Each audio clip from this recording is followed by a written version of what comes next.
Hi guys! Welcome back to my channel! So, bakit ako nag-video ngayon?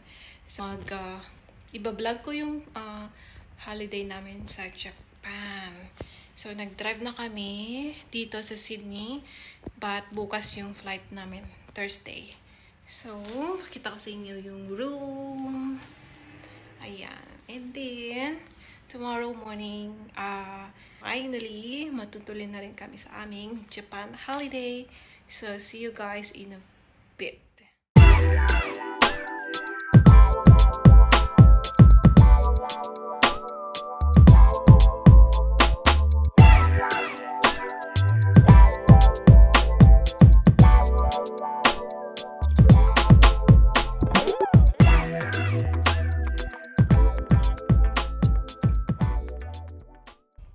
Alright guys, so after we checked in, we went to Papa Rich to have our breakfast. So we have congee and the nasi lemak.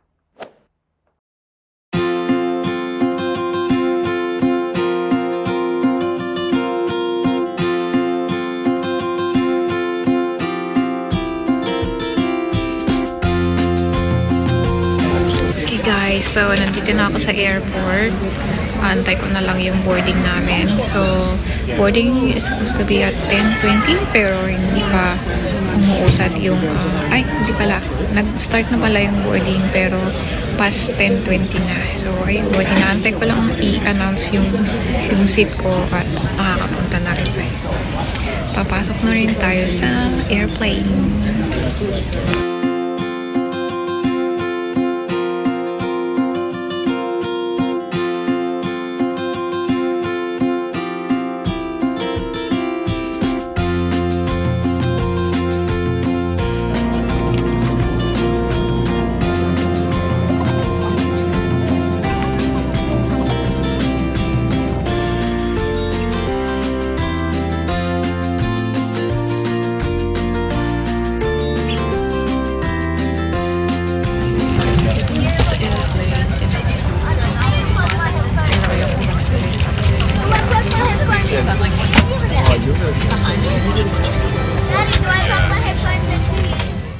Okay, so we're finally inside the plane and my flight is 9 hours and 20 minutes.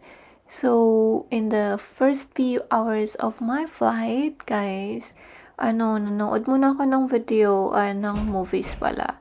So favorite na pinapanood ko kasi is Marvel, kaya pinili ko yung Marvel icons.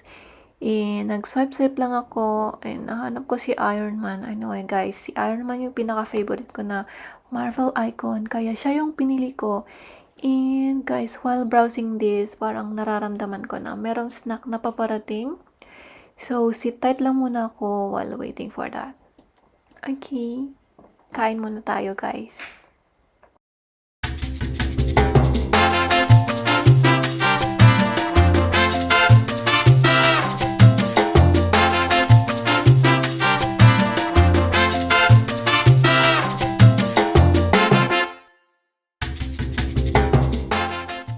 Okay, so after ng snack, after few hours, lunchtime na agad. So, ang in-order ko yata ay beef. Ipapaskil ko na lang yung in-order ko dito na lunch. And then, I had Coke Zero for my drinks.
it's dinner time. So I think I had this macaroni. Yung tomato, hindi ko alam. Basta yan yung dinner ko.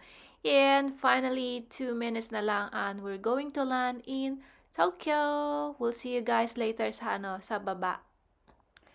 At ayun na nga guys, nakababa na kami, nakalabas na kami ng airplane and papunta na kami doon sa immigration. I think medyo natagalan ako dito kasi may fill upan na arrival form and ang dami-dami namin sa arrival.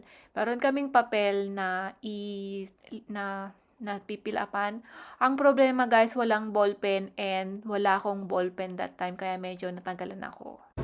And I finally passed the immigration, guys. Welcome to Tokyo!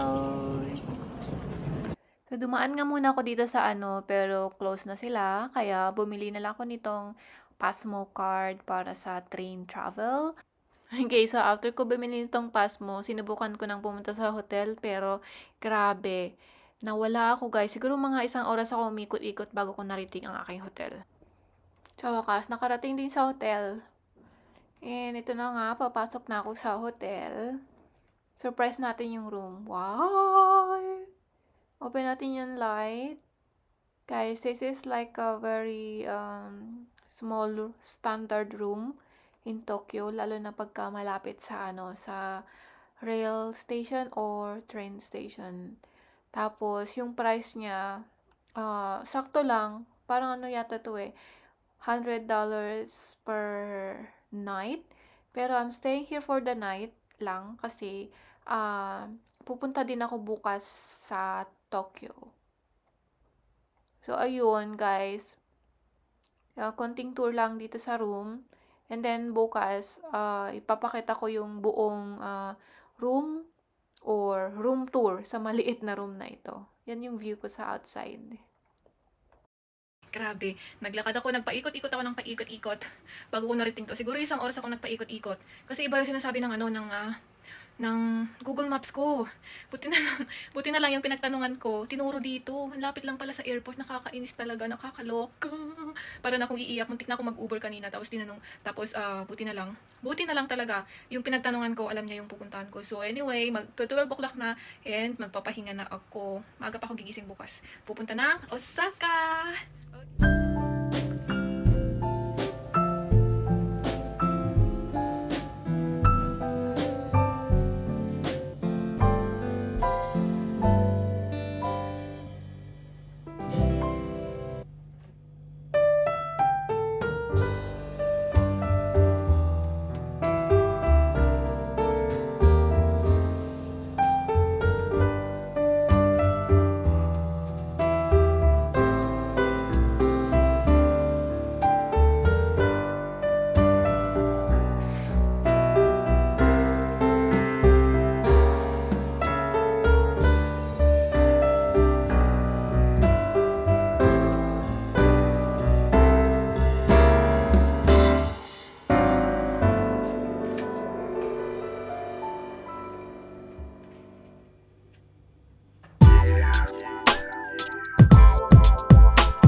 Guys, so ito, fini-figure out ko kung paano yung gawin yung kape.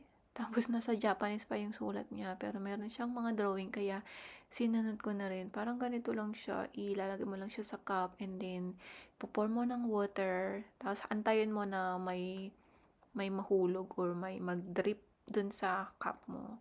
So yun lang, gusto ko lang i-share kasi bago to sa akin bilang first time ko dito sa Japan. So, yun lang guys. Magkakape muna ako and then mag-get ready ako. Tapos ipapakita ko sa inyo mamaya yung tour ng banyo. Sobrang ganda guys ng hotel na to kahit maliit lang siya.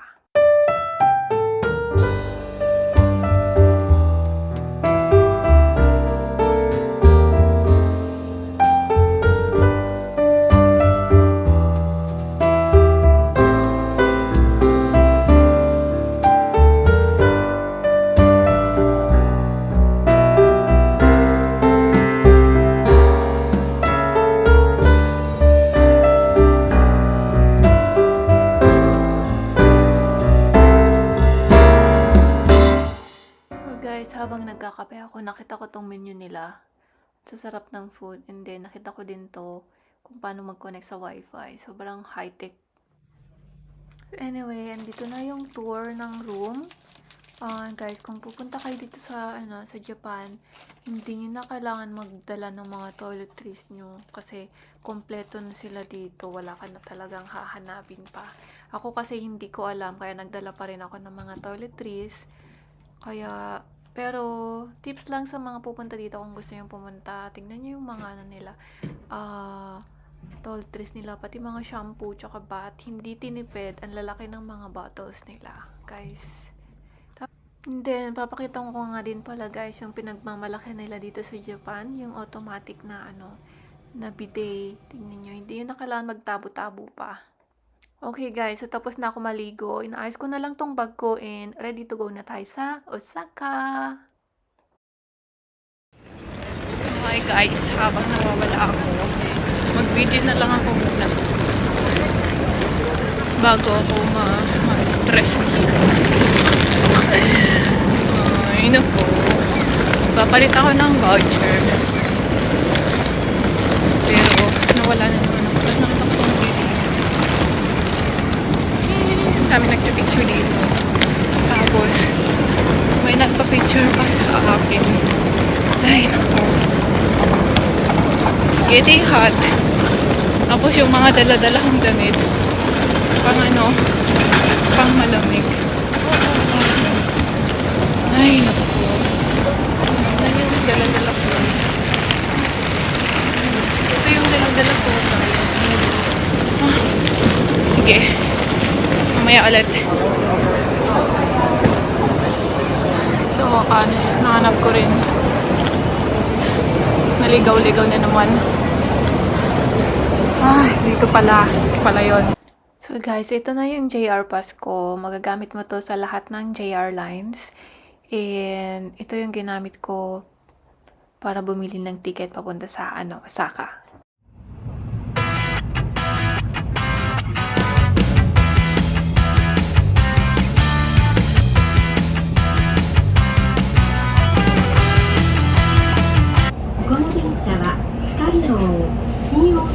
This 途中の停車駅は品川、新横浜、小田原、名古屋です。名古屋を出ますと終点新大阪までの各駅に停まります。 Welcome to the Shinkansen. This is the Hikari Super Express bound to Shin Osaka. We will be stopping at Shinagawa, Shin Yokohama, Odawara, and Nagoya.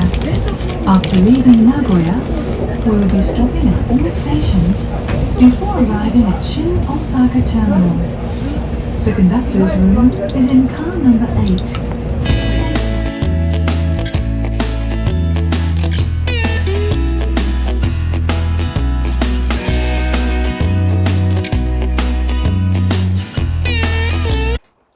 At nakarating na nga sa Osaka and sobrang gutom na gutom ako. Hindi ko alam kung bakit. Kaya naghanap kami agad ng makakainan. And ito yung kinainan namin. Ito yung first meal ko dito sa Osaka. Sobrang sarap ng ramen nila.